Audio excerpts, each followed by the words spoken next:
नमस्कार दोस्तों, आज मैं फिर से आपके समक्ष एक अहम बात लेके आया हूँ। ये बात जो है हमारे बच्चों के भविष्य से जुड़ी हुई है। ये हमारे भविष्य के निर्माता हमारे टीचर्सों से जुड़ी हुई है। हमारे दमन में हमारा शिक्षा विभाग दमन, दीव और दादरा नगर हवेली में तीनों की जगह किस प्रकार से हमारे लोगों पर तुगलकी फरमान के द्वारा हमारे लोगों के भविष्य के साथ खिलवाड़ कर रहा है और किस प्रकार से अत्याचार कर रहा है उसकी बात है। मैं बात शुरू करूं उससे पहले शिक्षा विभाग में काम करने वाली ये बीआरसी बहन की आवाज़ कही जा रही है, उनकी ऑडियो सुन लीजिए। દમણ બ્લોકની તમામ શાળાના એચએમ અને ઇન્ચાર્જ એચએમને જણાવવાનું કે તમારી શાળામાં જે કુપોષિત બાળકો છે એમને જે તે શાળાના શિક્ષકોએ દત્તક લેવાના છે એવું ગઈકાલની એડમિનિસ્ટ્રેટર સરની વિઝિટ મુજબ એમણે અમને જણાવ્યું છે. તો તમારે એક ફોર્મેટ બનાવવાનું છે, અનુક્રમ નંબર, પછી કુપોષિત બાળકોના નામ, એની બાજુમાં ધોરણ લખજો, એમનું વજન કેટલું છે એ લખો અને એની બાજુમાં જે તે બાળક કયા શિક્ષકને દત્તક આપ્યું છે એ તમારે એમાં નોંધવાનું છે. અને એ જે બાળકો છે તો જે શિક્ષક દત્તક લે છે એ એમના ઘરેથી રોજ એમના માટે એક દિવસ બાફેલા ચણા લઈ આવશે, એક દિવસ બાફેલા મગ લઈ આવશે, એક દિવસ એડમિનિસ્ટ્રેટર સરના કહેવા મુજબ પેલું બેસનનો લાડુ લઈ આવશે, એક દિવસ એ રીતે એમને પૌષ્ટિક આહાર નજીકના નર્સને અથવા ડૉક્ટરને પૂછીને એ રીતે એમને અઠવાડિયાનું ખવડાવવાનું છે.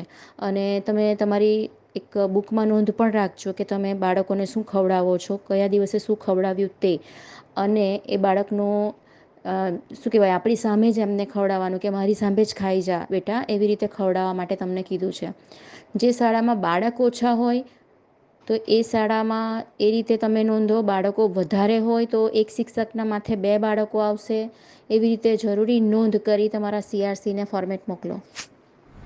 ये आपने ऑडियो सुनी, उसमें बीआरसी बहन जो शिक्षा विभाग में काम करती है उनकी ये आवाज़ कही जा रही है, जिन्होंने ये हमारे शिक्षक मित्रों को ये ऑडियो क्लिप भेजी थी। और उसमें आपने अगर सुना हो तो जो लहजा है वो दादागिरी वाला है, धमकी भरा है।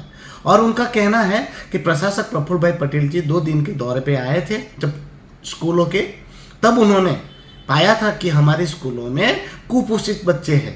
अब वो कुपोषित बच्चों को खाना खिलाने की जवाबदेही हमारे टीचर्सों को लेनी होगी और वो गोद लेनी होगी और उनको खाना खिलाने के लिए, पौष्टिक आहार देने के लिए उनको डॉक्टर और नर्स की मार्गदर्शिका भी लेनी होगी।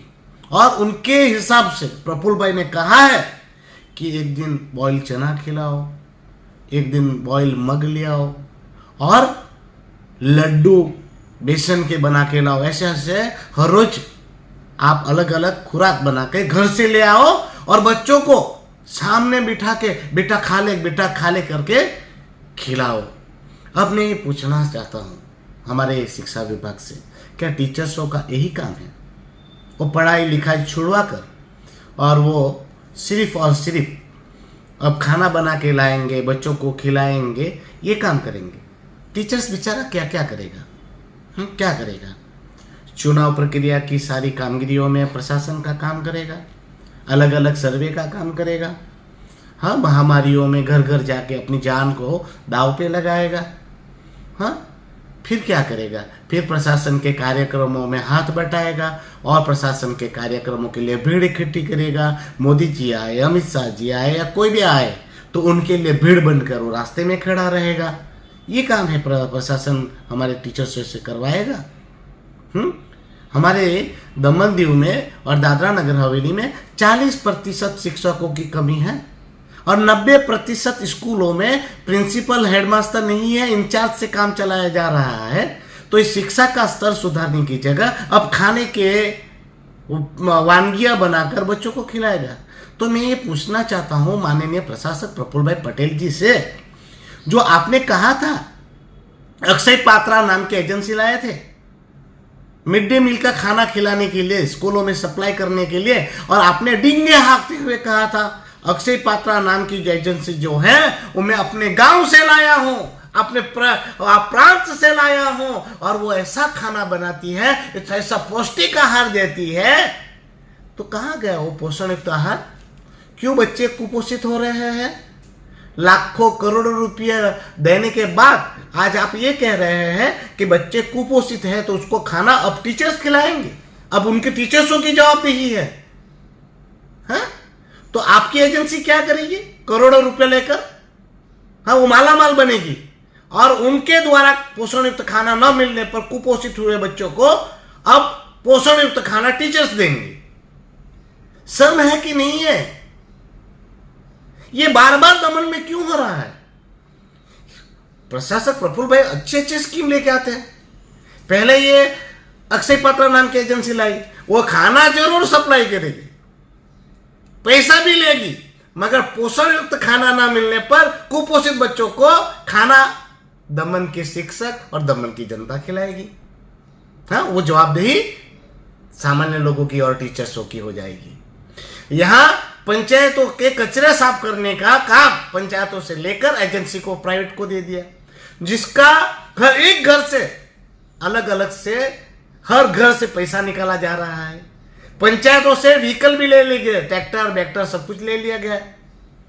अब एजेंसी को सफाई करने के लिए काम दिया गया, पर एजेंसी सिर्फ कचरा साफ नहीं करेगी, वो हमारे पंचायतों के व्हीकल से आएगी, कचरा का साफ करने का जो काम है वो हमारा ही रहेगा, जनता का ही रहेगा। प्रशासक की जो एजेंसी है वो माल बटोरेगी और माला माल बनेगी, और कचरा साफ नहीं हुआ तो उसके लिए जिम्मेवार सामान्य जनता होगी। बहुत अच्छा धंधा ढूंढ डाला है, और इसके लिए हमारा कोई लीडर बोलने वाला नहीं है। अब ऐसा है, मिड डे मील में पोषण युक्त आहार मिले ना मिले, पर वो एजेंसी को ब्लेम नहीं किया जाएगा। प्रशासक प्रफुल्ल भाई पटेल जी, पहले कितना अच्छा खाना मिलता था स्कूलों में, वहां तरोताजा खाना, गर्मा गर्म खाना, अच्छे से अच्छी वहां पर वानगियां बनाकर बच्चों को गर्मा गर्म फूड मिलता था, पोषण युक्त फूड मिलता था। अरे बालवाड़ियों को नहीं आपने छोड़ा कि छोटे छोटे मासूम बच्चों को तो आप छोड़ देते। वहां पर मैं देखता था बालवाड़ियों में, हमारी बालवाड़ी की बहनें कितना अच्छा अच्छा, कभी चने, कभी मूंग, कभी हलवा, कभी सीरो, कभी लापसी, और बच्चे इतने टेस्ट से, आनंद से खाया करते थे। उसमें भी आपकी नजर लग गई, उसको अक्षय पात्रा को दे दिया। हाँ? और अभी उसमें भी कुपोषित बच्चों के लिए पोषण युक्त आहार की जवाबदेही आपने इंडस्ट्रीज वाले को दे दी। अब इंडस्ट्रीज वाले उनको वहां पर फूड प्रोवाइड करेंगे, तो आप क्या करेंगे? आपका प्रशासन क्या करेगा? सिर्फ ये पैसों को लेकर एजेंसियों को दान करेगा, उनको धनवान बनाएगा, यही काम है आपका। अरे जागो, दमन दीव के नेता तो जागो। उम्मीद करता हूं प्रशासन जागेगा, और अब भी ये अक्षय पात्रा का कॉन्ट्रैक्ट कैंसिल करके फिर से स्कूलों में जो खाना बनता था, बालवाड़ी में जो खाना बनता था पहले, उस प्रकार से वही खाना बनाया जाए, और ये पोषण युक्त खाना वहां पर मिलेगा। और कुपोषित बच्चों को अगर आप फिर से हेल्दी बनाना चाहते हैं तो ये खाना वहीं पर बनाना होगा। ये अक्षय पात्रा का खाना कभी बच्चों को हेल्दी नहीं बनाएगा, ऐसे मुझे लगता है। और विश्वास है प्रशासन जरूर मेरी बातों को संज्ञान में लेते हुए अक्षय पात्रा का कॉन्ट्रैक्ट कैंसिल करके फिर से वही प्रथा शुरू करेगा जो पहले हुआ करती थी, आम पर खाना बनाकर गर्मा गर्म बच्चों को खाना खिलाए। जय हिंद।